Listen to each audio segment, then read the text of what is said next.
अस्सलामु अलैकुम रहमतुल्लाहि ताला व बरकातुहू।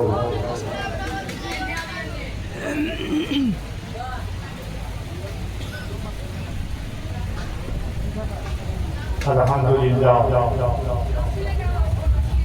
अल्हम्दुलिल्लाहिल्लज़ी लम यज़ल आलिमन क़दीरा अय्यन क़य्यूमन समीअन बसीरा व अला आलिहि अरसलहू इलन्नासि काफ़्फ़तन बशीरन व नज़ीरा व अला आलिहि व अस्हाबिहि कसीरन कसीरा। अम्मा बाद अऊज़ु बिल्लाहि मिनश शैतानिर रजीम बिस्मिल्लाहिर रहमानिर रहीम। इन्नल्लाहा यर्ज़ुक़ु मन यशाअु बिग़ैरि हिसाब। 1000 आदमी का दावत है। आमन्तु बिल्लाहि सदक़ल्लाहुल अलिय्युल अज़ीम व बल्लगना रसूलुहुन नबियुल अमीनुल मकीनुल मुबीनुल मकीनुल करीम। आपके प्रेम नगर में मिलाद है। वनहनु अला ज़ालिका लमिन शाहिदीन व शाकिरीन व ज़ाकिरीन वल्हम्दुलिल्लाहि रब्बिल आलमीन।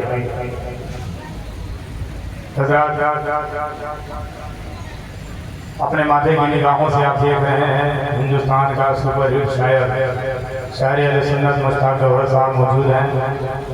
जाने जाने मेरे बड़े भाई खलीफे आज़म हिंदुस्तान खलीफे अहले सुन्नत हज़रत अल्लामा मौलाना हाफिज़ वक़ारी मोइनुद्दीन साहब किबला तशरीफ़ रखते हैं और आज के इस प्रोग्राम की ज़ीनत चीफ जस्टिस खुसूसी खिताब हज़रत अल्लामा मौलाना मुफ्ती इरशादुल हक साहब किबला दामत बरकातुहुम आलिया की तकरीर आप समाप्त करेंगे। तेरे तरीक़त रहबर राह शरीयत औलाद रसूल हज़रत अल्लामा मौलाना सूफ़ी शाह लई अहमद साहब सल्ला नक्शबंदी वो उनकी आमद है और साथ ही साथ शायर अहले सुन्नत शायर बेबाक की आमद होगी इंशाअल्लाह। अच्छा एक बात बताइए, ये प्रोग्राम मुझको मालूम चला है कि 10 बजे इसका नाम करना है। कै बजे 10 बजे। आप लोग इस तरीके से बैठे हुए हैं कि महसूस ये होता है कि आप लोग को संभालने में आधा घंटा कम से कम किसी तरीके से चला जाएगा। लेकिन जो जिशूर लोग हैं, जो समझदार हैं, वो लोग तो समझाने के अंदर आकर बैठ गए हैं। लेकिन जो लोग रोड के उस पार हैं वो लोग क्या कार्य करना चाह रहे हैं? अगर आपको इस मस्जिद पाक से मोहब्बत है, उलमाए किराम से मोहब्बत है, तो आप जितना जल्द हो सके आप अंदर आकर के जगह ले लें, चूँकि बहुत बड़े खतीब और पीर और शायर की आमद आपकी इस बस्ती में। और सबसे मैं ज़्यादा मुबारकबादी पेश करता हूँ हाली जनाब इज़्ज़त मोहम्मद मुश्ताक साहब और उनके भाइयों को कि उन्होंने आज तने तनहा ये मिनी जलसा शख्सी प्रोग्राम अपने दरवाजे की ज़ीनत बनाए और उलमाए किराम को बुलाने का खूबसूरत हसीन मंजर कायम किया। सुभान अल्लाह। चलिए आप बैठ गए और भी जो लोग आपके हैं चाहने वाले लोग, उनसे भी मैं इनकी जानिब से ऐलान कर रहा हूँ कि जो लोग इधर हैं वो लोग आकर बैठ गए। अब मैं तकरीर शुरू करूँ। देखिए यहाँ 2, 4, 5, 6 आदमी बैठे हुए हैं। हम तो कभी कभी 3 आदमी के बीच में भी तकरीर करते हैं, 30,000 के बीच में भी तकरीर करते हैं।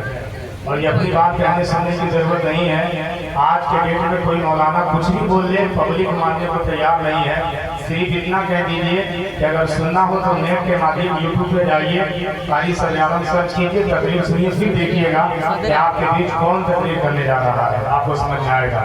बहरहाल एक बार जरा पूरा मजमा अपने नबी की बारगाह में दुरूद शरीफ पढ़ें। अल्लाहुम्मा सल्ली अला सैयदना शफीना हबीबना मौलाना मुहम्मद बारिक वसल्लम सल्लल्लाहु अलैहि या रसूलल्लाह सल्लल्लाहु अलैहि या नबी अल्लाह सल्लल्लाहु अलैहि वसल्लम। ऑपरेटर साहब इसकी यानी वॉल्यूम कम कर दीजिए, इसकी हवा कम आ रही है, मैं तो डिस्टर्ब कर रहा हूँ। शायद कहता है मेरे अल्लाह मेरी झोली भरे खाली रखना, मेरे महबूब मेरे किरदार मिसाली रखना, और वक्त तशरीक मेरी मिट्टी ने मांगी है दुआ, रंग चाहे जैसा हो पर ईमान बिलादी रखना। और अगर आप वक्त का कदर करना जानेंगे तब वक्त आपका कदर करेगा। अगर हम और आप वक्त यात्रा करना छोड़ दें तो फिर समझ लें कि मेरा भी नाम उन लोगों के लिस्ट में दर्ज होगा जो लोग वक्त का कदर नहीं करते और वक्त को यूं ही गुजार देते हैं। अगर आप इस जलसा में आकर के बैठ गए हैं, बैठे हुए मौजूद हैं, यही बैठना आपका किसी के दरवाजे पर होगा तो मौलाना मोइनुद्दीन साहब मौजूद हैं, आप इनसे पूछें अगर कोई किसी के दरवाजे पर बैठेगा तो क्या उसको सवाब मिलेगा? आप में से एक आदमी कहेगा नहीं। क्यों? इसलिए कि दरवाजे पर बैठना दुनियावी बातें होने की दलील है। किसी मार्केट में टहलना दुनियावी बातें होने की दलील है। अगर किसी की गाड़ी 1 बजे दिन में हो और 10 बजे से वो जाकर स्टेशन पर इधर उधर करे तो उसका वक्त जाया होता है। आप किसी के दरवाजे पे अपना वक्त बर्बाद करते हैं तो आपके नामे अमाल में नेकियां नहीं लिखी जाती है बल्कि गुनाह लिखे जाते हैं। आप जहाँ भी जाकर के बैठ जाए आपको सवाब नहीं मिलता है।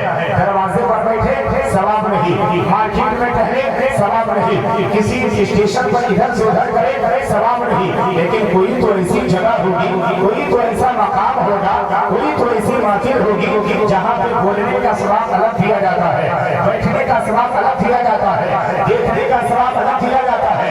आप कहोगे मौलाना वो कौन सी महफिल है? तो मैं कहना चाहता हूँ अगर किसी के कान में ये आवाज पहुंची यानी जनाब मुश्ताक साहब ने अपने दरवाजे पर हमारे किरान की आमद एक लंबी जमात को बुलवा लिया है, नबी की महफिल को सजाया है, आपके कानों में जैसी आवाज पहुंची आपने इरादा किया कि आज मैं अपने दरवाजे पर ना बैठूंगा, मैं नबी की पाकीज़ा महफिल में बैठूंगा। अगर किसी ने इस इरादे के साथ अपनी हवेली से निकला है, अपने चौखट से निकला है, अपने घर से निकला है, इस इरादे के साथ हमने सुना है जब कोई नबी की महफिल में तशरीफ ले जाता है, जब कोई नबी की महफिल में बैठता है और अपनी ज़बान से सुभान अल्लाह बोलता है, या रसूल अल्लाह बोलता है, नबी के नाम का नारा लगाता है तो अल्लाह दीन फरमाते हैं बोलने वाला जमीन पे अल्लाह की तारीफ करता है, बोलने वाला सुभान अल्लाह बोलता है। अगर मेरा बोलना आपका बोलना अगर हम लोगों ने यहाँ पर अपना हाथ को उठा करके अपनी ज़बान को दराज करते हुए अगर नबी के नाम का नारा लगा दिया तो याद रखे कल मैदाने महशर में मेरा बेटा मेरा खिलाफ हो सकता है, मेरा खानदान मेरा खिलाफ हो सकता है, मेरे चाहने वाले मेरा खिलाफ हो सकते हैं। लेकिन अगर किसी ने नबी के नाम पे हाथ उठाया होगा, नबी के नाम की तारीफ किया होगा तो ये हाथ पर मैदाने महशर में गवाही देगा मौला तेरे चाहने वाले ने, मौला तेरे बंदों ने तेरे महबूब की महफिल में बैठ करके जब तेरे महबूब की तारीफ को सुना था तो किसी अहले गहरे के नाम पे सुभान अल्लाह नहीं बोला था, बोला था मदीने वाले सरकार के नाम पर बोला था।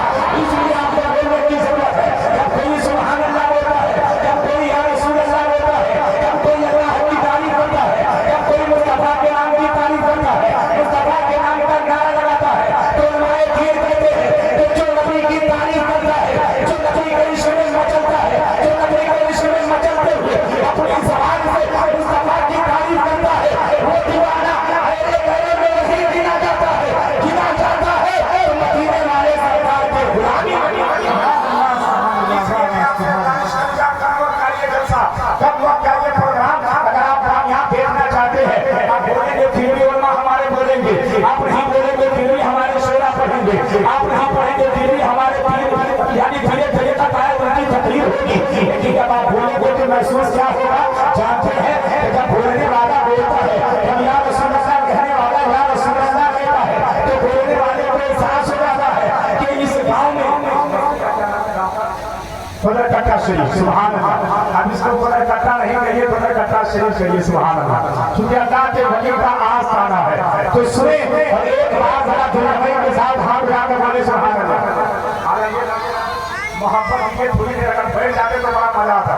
आप मुश्ताक साहब का साथ दिए हैं, मैं जान रहा हूँ बड़ी मेहनत आप लोग कर रहे हैं, क्यों ना मेहनत किया जाए। इनके पास अल्लाह ने दौलत दिया, मैंने सुना 12 जानवर की अकीदा हुआ। कितने जानवर का? 12 जानवर का अकीदा हुआ, वो भी कुर्बानी के महीने में। सुभान अल्लाह, सबके नाम से माशाअल्लाह सुभान अल्लाह। और देखिए अगर आज की तारीख में किसी को दौलत मिलती है तो उसकी नीयत क्या होती है जानते हैं? जमीन खरीद लिया जाए, हवेली बना लिया जाए, किसी चुनाव में खड़ा होकर के पैसा को बर्बाद किया जाए। लेकिन याद रखे जब नबी का दीवाना जब उनके पास दौलत आती है हमारे दीन फरमाते हैं जब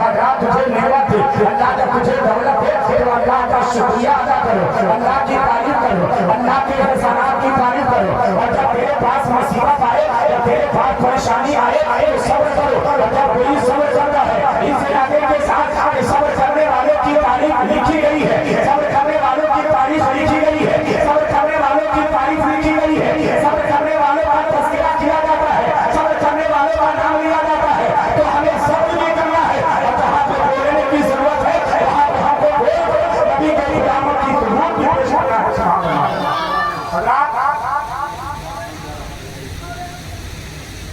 सुभान अल्लाह। ये शेर मैं बताऊं, आप सुनिए, थोड़ा सा हरकत में आकर के बोलिए सुभान अल्लाह। पीछे वाले मेरे भाई लोग बैठे हुए हैं।